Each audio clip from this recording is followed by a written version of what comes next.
say something stupid. That becomes good. You're welcome to say stupid things with us. Say as many stupid things as you like. We're just expected to say stupid things. It'll be a whole interview of stupid things from me. Perfection. Hello, everybody. I'm Cami Kaos. And I am Rick Turoczy, and we are mildly interesting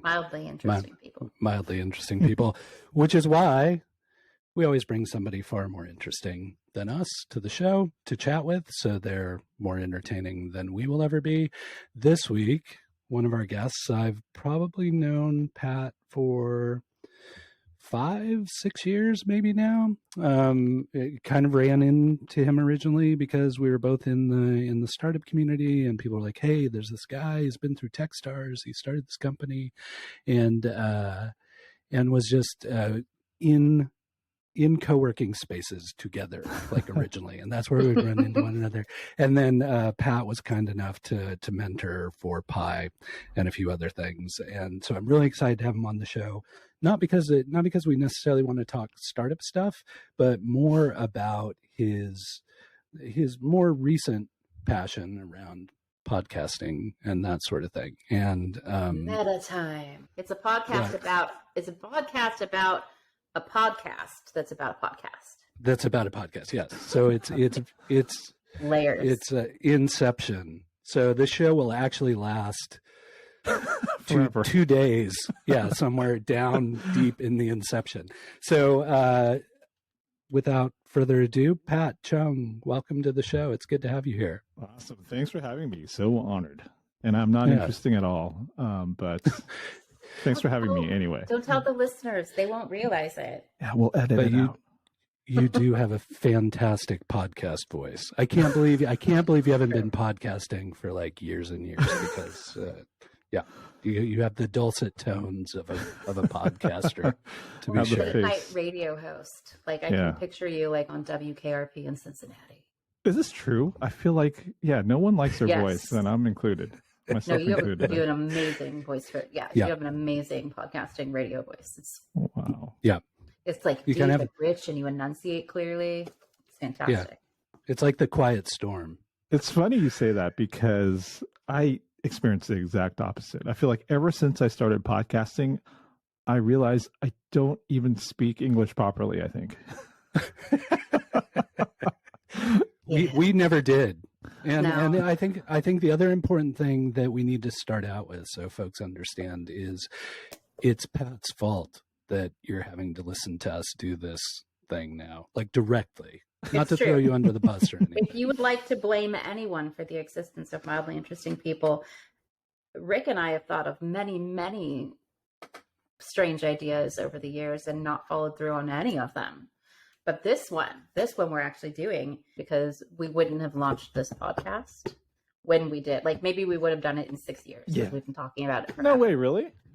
Yeah, we've been talking about doing this for at least a year. And when we saw it that you were doing the meetup, we were like, all right, that's an excuse. Let's do it. That's cool. Sign from the universe. So. Cool. Awesome. Yeah. I'm glad you're doing it. It's cool. I dig it. I'm learning a little bit more about both your personalities. Those are our real personalities.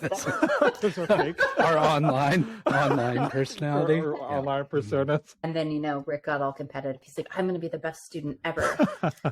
And he got need to be the star. On weeks that he couldn't make it, he was like, make sure you show up and do a good job. That's funny. Pay attention, impress the teacher. Which I think you won, by the way. I think, both of you won. Excellent. I'm sorry, classmates. You are all wonderful. This is like, it must be episode 7 or something. That's amazing. Yeah, a lot of it's just like, But the guests are amazing and are actually have been really. I expected them to be great, but they've been better than even I expected, and so we've been really excited to do it. And we were excited to get you on, Pat. we do want to touch on the event, and we want to talk about your latest startup, but I think we've already kind of touched on something that I really wanted to dig into with you, and you and I have had conversations about before, and that's you seem to have a real passion for just educating people and sharing knowledge. Like, I've seen you do it as a mentor. You know, you've written books on podcasting. You have a podcast on helping people podcast. You did the event, you did the class. Like, where does that passion for you come from? Where does that inspiration come from? Interesting. At one point in life, I wanted to be a teacher, and I never chose that career path. So a lot of people don't know, I studied English literature in college. There's not a lot of career paths for English literature majors. So one of the common ones is, teaching high school English, which that's something I wanted to do because my high school English teacher was probably one of the more formidable people in my childhood, I guess. Can you give that English teacher a shout out on this show? Yeah, Mr. Hole. His name is Mr. Hole. We will track him down on the internet and tell him that you changed. I wonder if he's still around, but very unconventional teacher. He just, he broke the rules. He actually had a rule that said, if you don't want to be here, you don't have to be here. You could just leave, and I'll just mark you present. Nice. And not a lot of people took him up on it. People wanted to be in his class. Nice. So yeah, I think just kind of fell in love with teaching. I don't get a lot of opportunities to do it. So when I do, it's kind of like an opportunity to scratch that itch. Yeah. And I think maybe the other thing, it's like, I've always heard like one of the best ways to learn is to teach. I found that to be very true. Yes. Where, and definitely true for podcasting. So I always try to teach like very early on, when I pick up a new hobby. It's like kind of like my little life hacks of like, oh, let me teach it, because then that'll let me, have some kind of self-proclaimed mastery over it. I can really relate to that. I have done this. Like, I will find a new subject of interest and I will learn everything I can about it. And I'm like, oh my gosh, I have to tell everybody. And then in the process of sharing that newfound information with people, I fall in love with it all over again, or I hate it and walk away. And then you walk away. At least you do it quick. Either way. I figure it out one way or the other. How did you feel about your podcasting class? Because it was an introduction to podcasting, and you had people with all levels of knowledge and interest and engagement. And then, I mean, honestly, we forgot the last class was happening because we counted the first class, which wasn't really a class. So we don't know how it all ended. And we got too excited about just building content. So like, I think we got overwhelmed. We're like, let's go record something. This is amazing. We don't need this anymore. Yeah. I think we recorded our first episode before the last class because we were just so excited. So. Yeah, both of you were way ahead. So, which is awesome. That's why you if it was a competition, you all won for sure. Not competitive. We're not competitive at all. Just we needed the report card to reflect the GPA. Could you give us a report card so that we can put it on the refrigerator? Yeah, I think I could write one up. I have some scratch paper around here. I'd be interested in that. Let's see. How did the class go? I think the class is funny, actually. I think it's a good thing to talk about because it's one of these things where, like a lot of things in life, I just kind of jump into without thinking it through completely. Yeah. I think literally that class came from because I co-organized a pretty big podcast meetup in town. On paper, it has over 990 people, but I've kind of helped come in about 6 months ago as a co-organizer, and I just tried to reboot it ever since. And I'll tell you the truth, no one, like very few percentage of the members showed up to any of the events. So thought about it. I'm like, why aren't they showing up? Is it because people are still scared of in-person events? Maybe. And the other theory is maybe just people are beginners and they're intimidated. So of which one of the students, her name is Lou. She came to the class and she was like, I'm of the camp that I'm just learning. I'm just learning how to podcast. That's why I joined the group. And that made me think, maybe there's a lot of members in this meetup group that is just learning, and they just feel intimidated to come to the normal meetings. So yeah, that's kind of why I did it. And I didn't know it would be that time consuming, and I didn't know it would be 5 weeks. So during the meetup, it was kind of funny because I told Lou, I was like, yeah, I'll teach you how to podcast. It should be pretty easy. Like, it's just a couple things. And the more I thought about it, I'm like, oh, I don't think I could just do like a 1 week session on how to podcast and, expect people to, be proficient at it. So I thought, I think it'll take at least 4 or 5 weeks. So then already the project's snowballing and scope creep. Yeah, oh, exactly. I can't believe we said that at the same time. That's alarming. I'm trying not to use tech words, by the way. Thank you. And we're not so kind. But overall, I'm pretty impressed. I can't believe that actually. I feel like 5 of the people, launched their episode, which was the goal of the class, and that's awesome. And yeah, still after even being in this industry for a little while now, it's still sort of amazing to me, like the creative process of just creating something. Mm-hmm. And we live in a day and age where we could just distribute it, theoretically to the world, which, I mean, I'm still amazed by it. What was your takeaway? What did you learn aside from you can't do it in 1 week? Like, what was your biggest aha learning moment from the podcast class? So many. I think human nature is kind of an interesting thing I learned too. I've heard Rick talk about this on other people's podcast of the Portland culture is kind of interesting too. Of just being like, now I feel like I'm sort of self-labeled. You notice I self-label myself a lot in the things I do. And I think the most recent thing, I'm a self-labeled event or community leader now. And building communities probably anywhere is tough, but I feel like Portland does present its own challenges. Especially if it's in person, because Portland people, I love you, I am you, we're flakes. Wait, how long have you two lived here? Since 95. 95. We both moved here separately in 95. 95. Yeah, not together. Yeah, not together. Okay, so. But since the mid-90s. And they have, where does this flakiness come from? Because I noticed it. I've only been here for about 6 years. Mm-hmm. And yes, noticed it right away. Yep. I will tell you from an event perspective, like everything, I'm a Libra, so there are two sides to everything I ever talk about. Much kinder take on why people don't show up. So here's my hypothesis on the Portland culture around events. RSVP does not mean the same thing in Portland. It does in other places. In other locations, RSVP means I am going to show up to this event. And in Portland, RSVP means I really like what you're doing and you should keep doing that, but I'm probably not going to show up to your event. So it's emotionally. So we almost need like a third option, which is just like a kudo button that says, really like your event. I'm not going to show up. So like, I think that's the biggest problem, is that people want to support one another in the stuff they're doing, but from the organizer side, it becomes super challenging because your data is not real. It's influenced by Portland nice kind of stuff. Exactly. No, you hit the nail on the head, I think. Yeah, it's challenging, very challenging, but still fun to be part of this community, this culture. Yeah.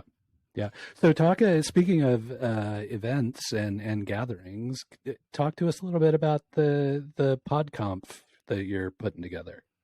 Yeah, so podcast conference is something I've been thinking about a lot ever since kind of diving into this whole industry of podcasting. And I think in 2022, I think I counted, I went to across the country. I went to, I think, 5 podcast related conferences. So kind of OD'd a little bit on conferences, especially podcast conferences. And of course, when you go to that many, you kind of formulate your own ideas of, how would I do it? How would we do it if, we did one at home? So, a little notebook where you make snarky comments about the events that you're at? I think those are great. I don't want to say anything bad about them, but no, they suck. Any event that you put on is an event that got put on, right? Like you did it. You worked hard to do it, and I have so much respect and admiration for that. But as a longtime event organizer, I will go to events and just be like, note to self. Don't do that. Note to self, do that. That is fantastic. Steal that idea. Like now that I'm kind of going through this journey, all props to all event planners, like even the ones that I went to. Yep. This is such hard work. I don't know why anyone would want to do this. So our event, I always tell people it's a labor of love. We're not doing this for profit or anything. It's just because I love Portland. I love, even though I feel like I'm still new here. I love podcasting. I still feel like I'm new here. So don't feel bad about it. How many years can you just, how many years have to be here until you just say I'm I thought over 25 and I'd kind of get there, but no, it's still, I'm not quite there. I'm not quite a local. I thought I was only like a year or two away, but. I feel much more at home in Portland than I have in any city I've ever lived in. And I settled in and I feel like I'm at home. Rick and I both moved a lot as children. And so like when I found Portland, I was like, that's it. I'm here. You have to accept me now. Yeah, for sure. I feel like that. This is my home. That's what I tell people. Yeah. But so just wanted to support both podcasters and sort of kind of hoping that this becomes a little bit of a hub for podcasters in the Pacific Northwest. Because basically, when I went to all these other podcast conferences, kind of being in the industry now, there's a pretty big gap in this area, in this region of the U.S. that there's not a lot of podcast, activity or conferences happening around. Where there's a lot for some reason in Nashville, L.A., Florida.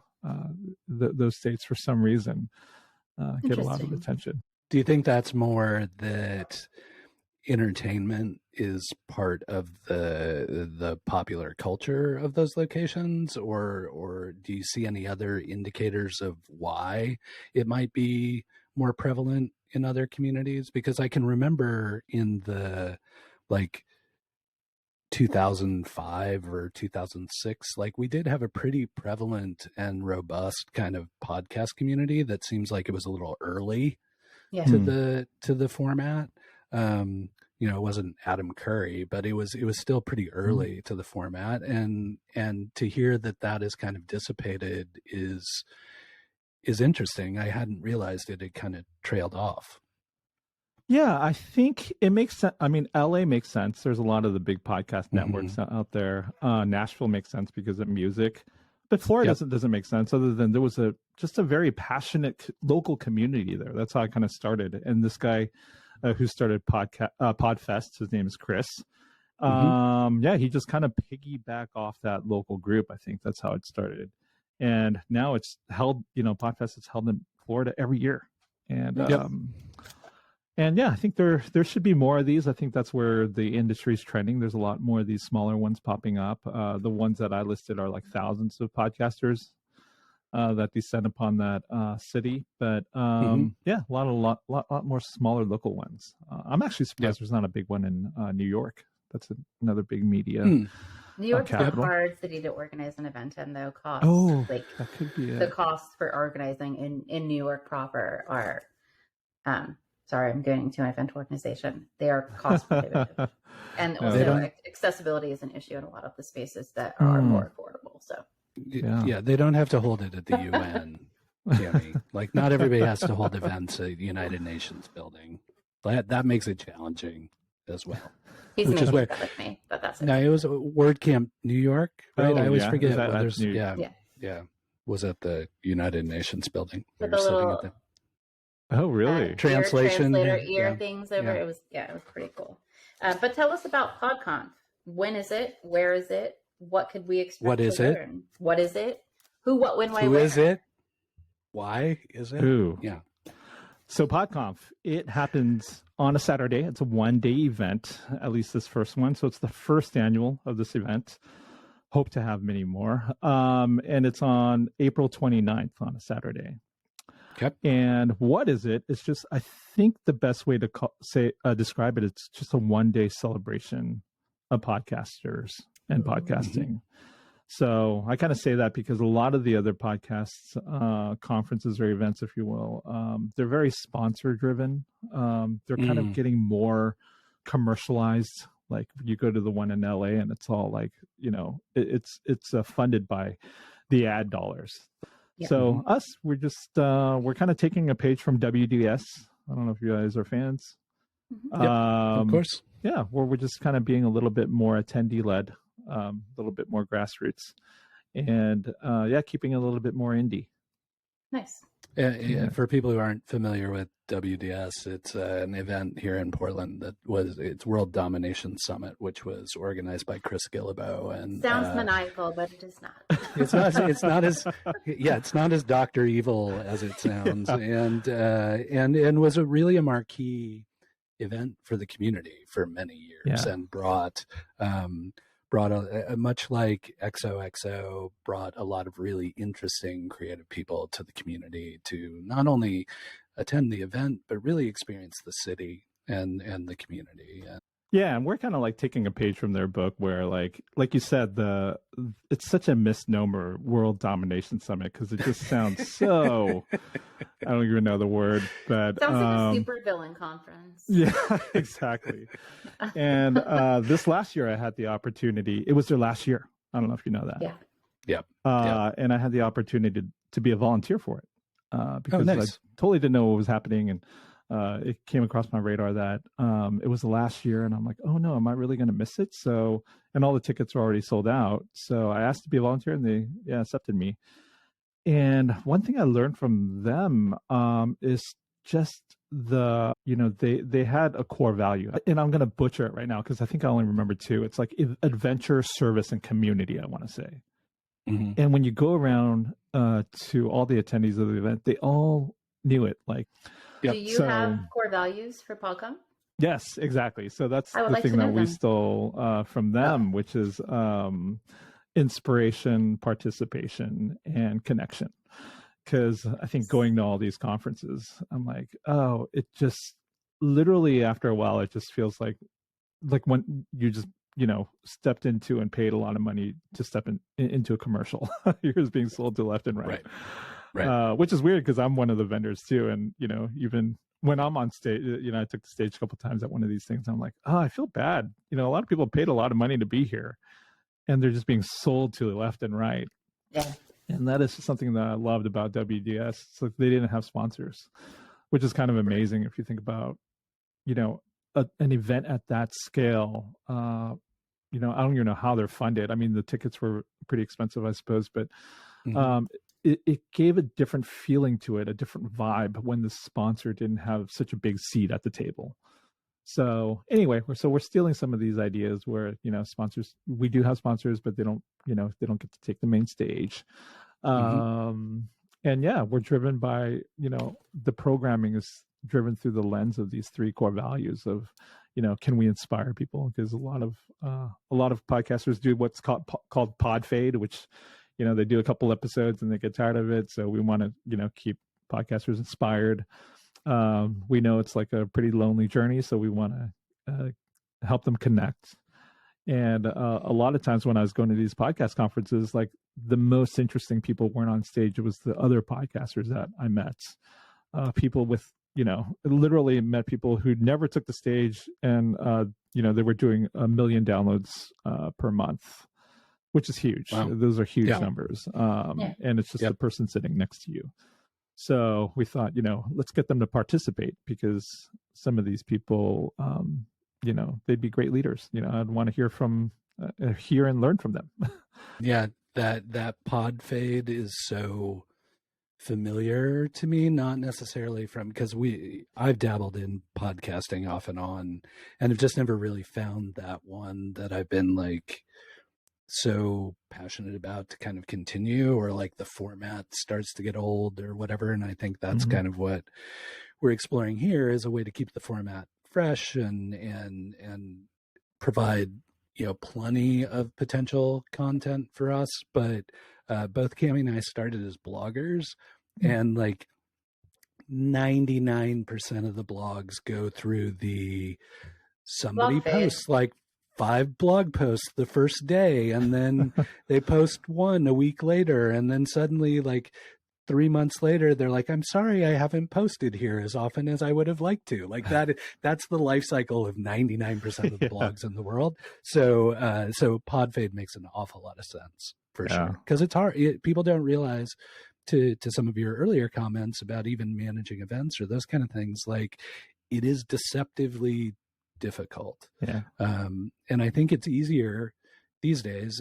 I mean, I think there's technology that makes it easier to produce quality content. But I also think just coming up with staying inspired and staying engaged to create that content and consistently create that content can be a real challenge for folks. Yeah. But I mean, like you said, you both have been bloggers for a long time. I mean, it's amazing. You guys have the muscle memory and the discipline to do it. Cause are a lot of people blogging today? And Not you're still really. doing it. No, people are blogging. It's just, I think more people are blogging now, but not as consistently. When Rick and I were blogging, like in the early days of blogging, when we didn't have electricity and we had to go. We had to walk uphill in snow both ways. No You had to blog. You had to churn your own blog. We had to churn our own blog. Yeah. But I think there were less people doing it, and they were just doing it with a lot of consistency.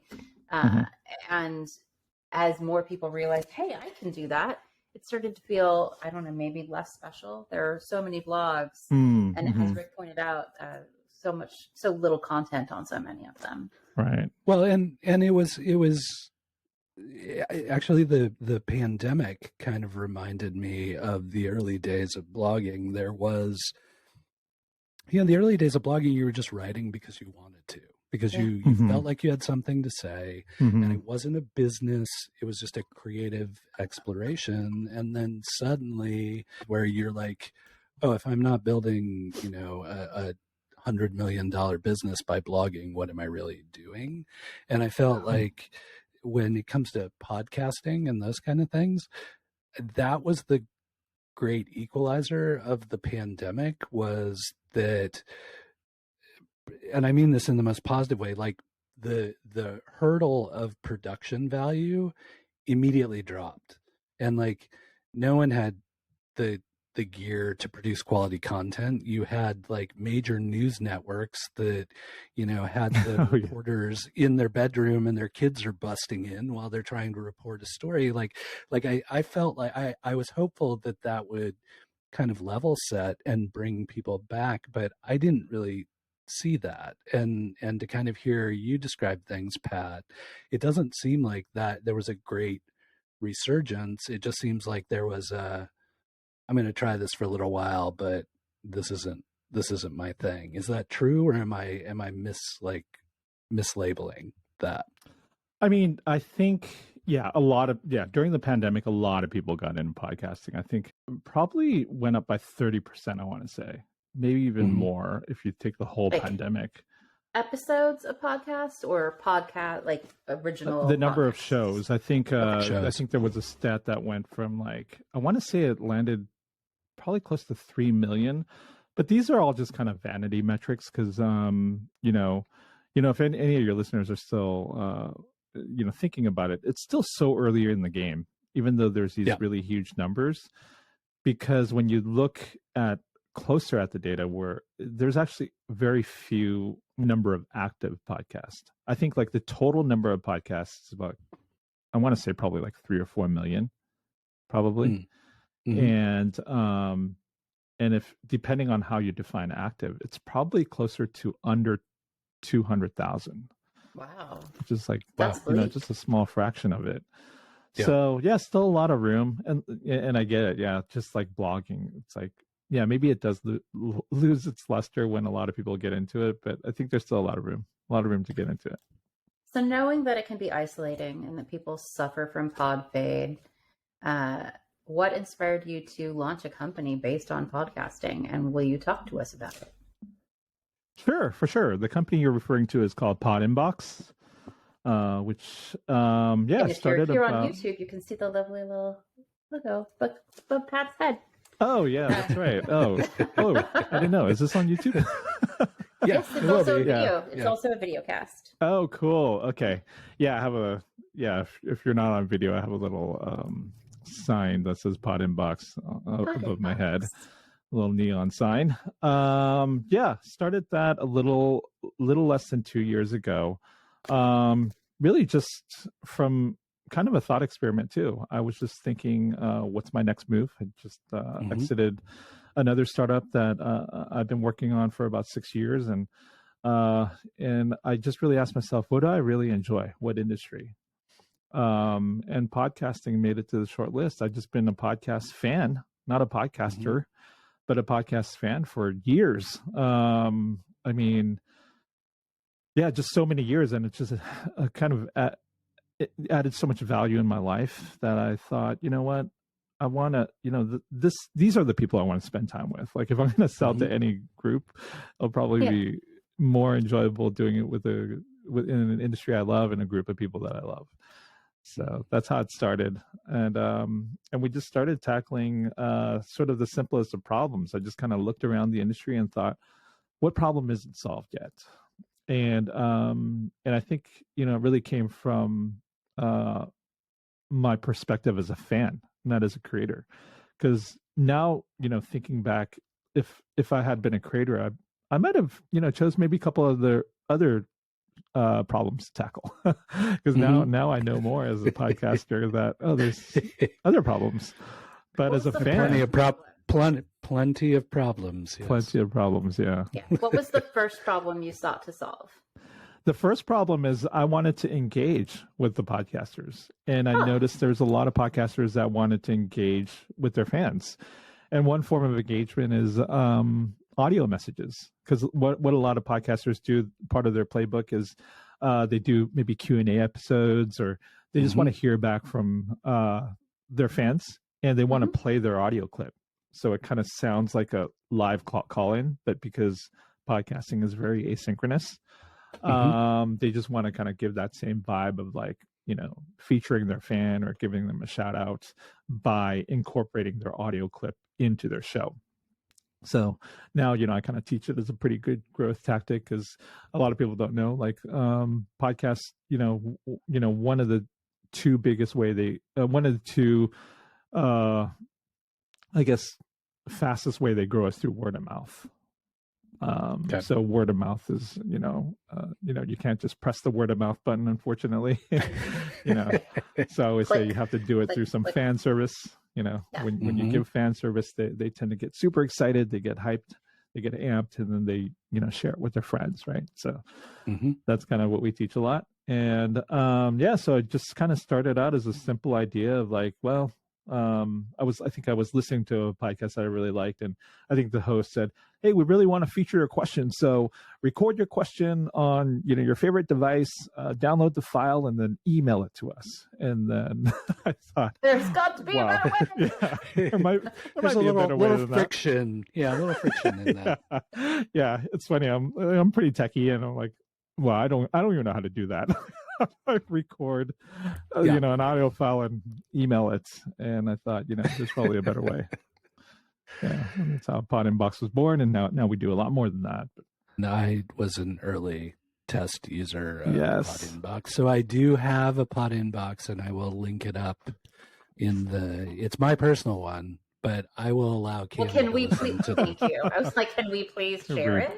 Yeah, for sure. Selfish. So, if we get, we will hit folks up for some Podinbox audio. So I'm an introvert, like the phone frightens me, but I understand that there are people who do like to respond with like voice to things. So I would love to give them the opportunity. Yeah.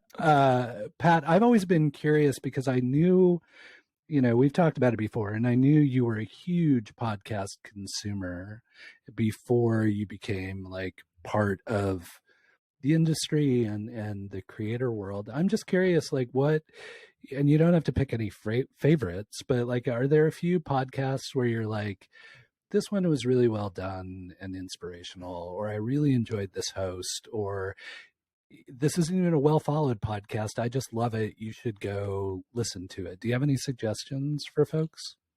I mean, beyond mildly interesting people. Yeah, this really one for sure is it's on the top of my list. But right at second place, I mean, I'll give a shout out to someone we tried to get as a keynote speaker at PodConf, because we have one speaker. He's a friend, but he doesn't live in the Pacific Northwest, and we only have 2 more spots left, and we really wanted to feature people from the Pacific Northwest, because it's kind of a regional type of conference.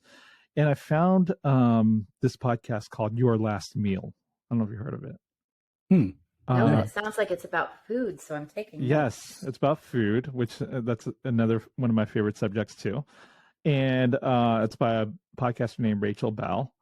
And I just fell in love with this podcast, and I'm trying still to get her here, even though she said I missed her by a couple of days.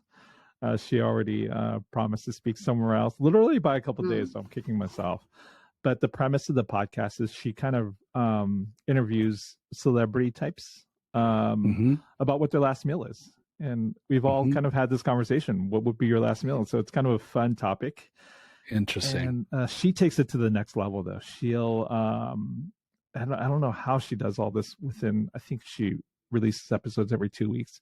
So she'll get a celebrity. So I think I listened to her interview with Cheech of Cheech and Chong, which is awesome. Yeah, that's a good one. That was a good episode. Okay. You've discovered my soft spot. Nice. And Jewel, I thought that was a good one. Nice. Jack Johnson. So, they're all over the board. William Shatner was a weird one, if you want to listen to a weird one. I bet. Was it Tribbles? Was Tribbles his last meal? I can't even remember. I feel like he was so unprepared for that podcast, which is what made it weird. I think he literally took that podcast interview on his phone. And he's like, "Is this okay?" Oh, and you can kind of hear Rachel Belle's like, "No, this is totally not okay, but for this, I'm going to make you're fun Shatner, of you." so we'll let you go. Yeah. Exactly. And what she does is she'll take whatever that person said and then get a food expert as part of that show too, and kind of unpack what that, like little known things about that food. So it almost becomes like stuff you should know, plus like this entertaining celebrity interview too. I want to know what for you defines a podcast. What for me? Oh, wow. This is a deep podcast industry question, actually. Hotly debated right now. It's kind of a hot subject. I don't even do my research. I just I'm still old school. So for those who don't know, podcast is, derived from an audio sort of distributed through an RSS feed. So just like text RSS. I don't even know if do people nowadays still know what an RSS feed is? Probably I feel not. like it's like more in the blogging days. And, an RSS feed is just like where there's a content all over the web and you subscribe to it and then you could consume it all in one app on your device. And that's called, in the world of podcasting, that's called a podcatcher or a podcast player. And in the world of RSS, there used to be some pretty popular ones that you could just read all your blogs from one device. That was sort of the promise. So I'm pretty old school. I still think any podcast that has an RSS feed is a podcast. But now in the world of YouTube, YouTube is kind of, slowly making its impact on the world of podcasting, where a lot of podcasts show up in YouTube and causing quite a bit of confusion, a little bit of, like you said, the term podcast, because YouTube, you upload that file, that media file, into your YouTube account, and that's how people consume it. So we'll see where YouTube goes with it. I think I actually just saw a news item today that says YouTube is still respecting RSS and they're going to ingest it, I think. Oh, that's nice. So I think maybe they're still, respecting the boundaries and not trying to create a walled garden like all these other major podcast players are doing. Yeah. Yeah. Well, and going the other way, Spotify now serves video as well as Mm-hmm. audio. So like they're all getting muddled, and I just find it interesting. Podcast war of 23. Yeah, it's the I just find it interesting that there was that surge of activity that was trying to rename the format, you know, in the early days, because like, well, this is named after Apple iPod, and we need to figure out how to change it, and somehow that never changed. But we also yet never figured out like an agreed upon term for the video format of this way of communicating. Is it a vidcast? Is it a videocast? Is it blah blah blah, blah, blah? Yeah, I don't know. It's interesting. The podcast war is definitely interesting. It kind of came to a head, I think, I want to say probably 2021 or 2022, where there's so much money going into it. And I think it's because all the major platforms are thinking, oh, if we do it faster than anyone else, we could create a walled garden. But luckily, I think because it's like fundamentally so dispersed that I think they're all losing. Like, it's good that they all fought for it, because, Spotify bought a bunch of big shows, Amazon bought a bunch of big shows, and Apple bought a bunch of big shows, and it kind of evened out, I think, that no one won. And they're all kind of licking their wounds a little bit. Yeah, the fight for dominance and the fight for to improve the technology is really what makes us excel. I'm not saying that people should behave that way, but the conflict is what makes people grow to a certain extent, unless they get a monopoly, and then we're all just screwed. Yeah, and Cami, I know you're a big open source person, so I think that's what's the beauty of RSS. It's like, it's just fundamentally it's open source.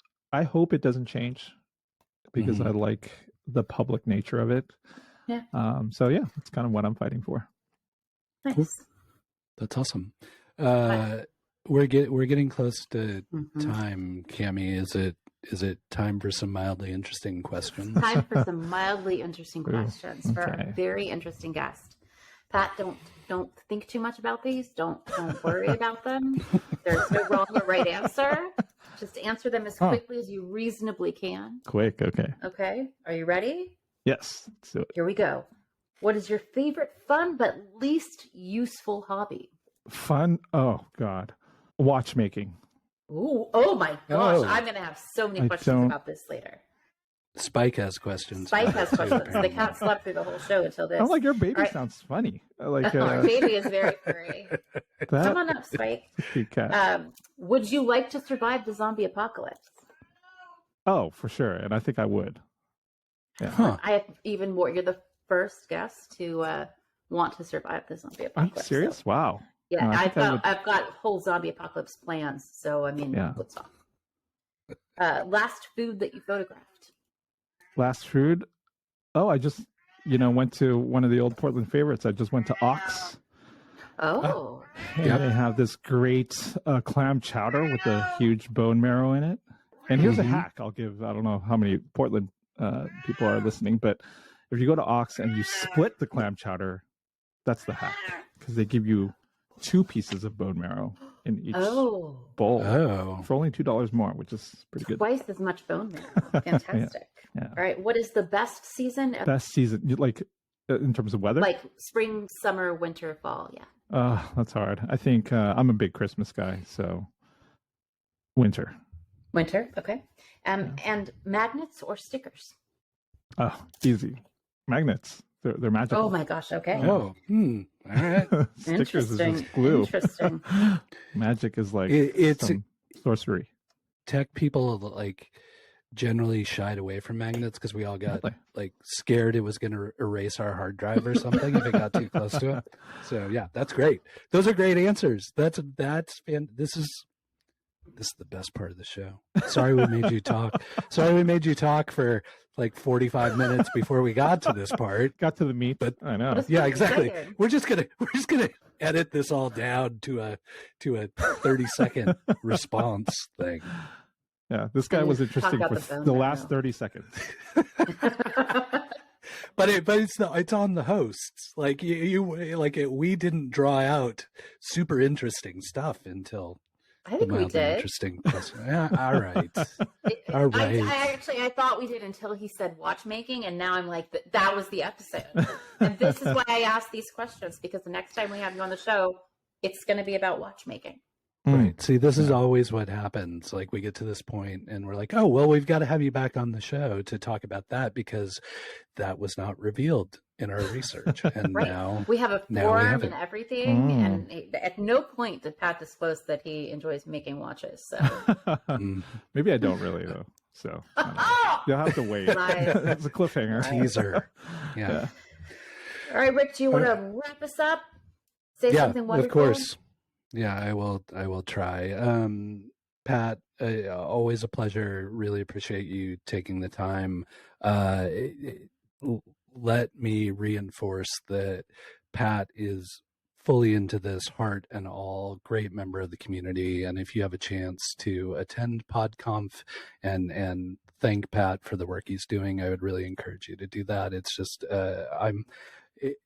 as a community organizer, finding others who are just actually doing something it instead of talking about it, and passionate about it. It's just always an absolute pleasure. So Pat, thank you for all the work you do. Thank you. Wow, those are kind words. And really looking forward to PodConf.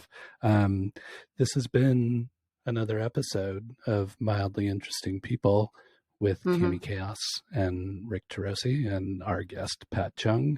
Now we encourage you to try and find something more interesting to do, and we will chat with you again next time. Thanks, everyone. Bye. Bye.